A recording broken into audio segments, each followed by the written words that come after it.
important. Par contre, en ce qui concerne le GICAM, c'est un sujet, j'ai envie de dire, un sujet triste. J'ai envie de dire qu'il est plus profond même ce qui a été avancé. Parce que lorsque vous suivez quelques indicateurs, et M. Bima en a parlé, le risque pays, le risque souverain, j'ai envie de vous dire que les années qui viennent peuvent être des années difficiles. Parce qu'on a toujours l'impression qu'un État ne tombe pas en faillite, un État ne tombe pas en cessation. C'est faux. Avec les agences de notation, vous savez que les pays sont déclarés parfois être également en cessation. Et si vous suivez l'actualité dans ce domaine, vous allez vous rendre compte que le Sénégal et le Cameroun constituent une grosse préoccupation actuellement. Je ne parle pas des autres pays de la CEMAC pour être très poli, mais dans tous les cas, il faut dire que ces indicateurs ne sont pas de bons indicateurs. J'ai même envie de dire, en suivant les propositions de notre cher ami et grand frère Tawamba, qu'au niveau du fixe, vraiment venir demander de baisser, d'accorder des faveurs, c'est encore plomber le Cameroun parce qu'on a déjà beaucoup de problèmes au niveau des recettes fiscales.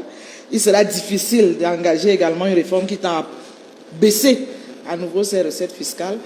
Je crois qu'il y a quand même urgence de faire des choses autrement. Donc la thématique d'aujourd'hui, même si elle est maigre au regard peut-être de ce qu'on peut mobiliser au niveau du train de vie de l'État, elle n'est pas négligeable de mon point de vue, mais elle pose un problème de gouvernance de manière globale. Je ne veux pas rentrer dans ce qui a été présenté, mais je pense que si je me réfère au dernier discours du président de la République qui m'a quelque peu fait en même temps rêver et sourire, lorsqu'il parlait il a dit qu'il va maintenant insister sur la compétence.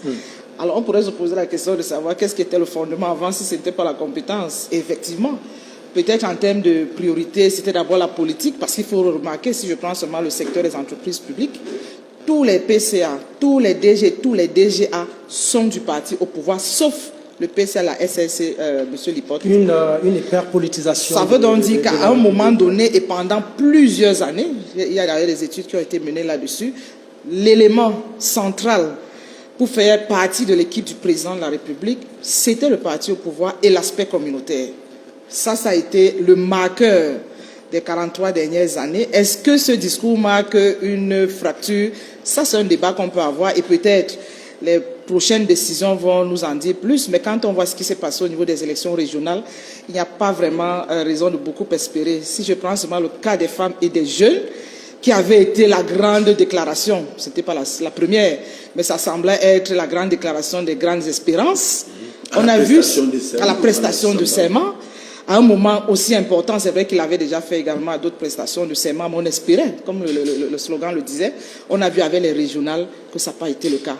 Donc, est-ce que ça va changer, est-ce que ça ne va pas changer? Notre rôle ici, en réalité, de mon point de vue, c'est davantage, non pas de stigmatiser, mais voici encore quelques pistes et quelques outils qu'on peut mettre sur la table, mais il faut quand même dire que certaines décisions de gouvernance sont à questionner et nous avons le devoir, en tant qu'enseignants, en tant que citoyens, parce qu'en réalité, il s'agit des impôts payés par les Camerounais, ce n'est pas l'agent du président de la République.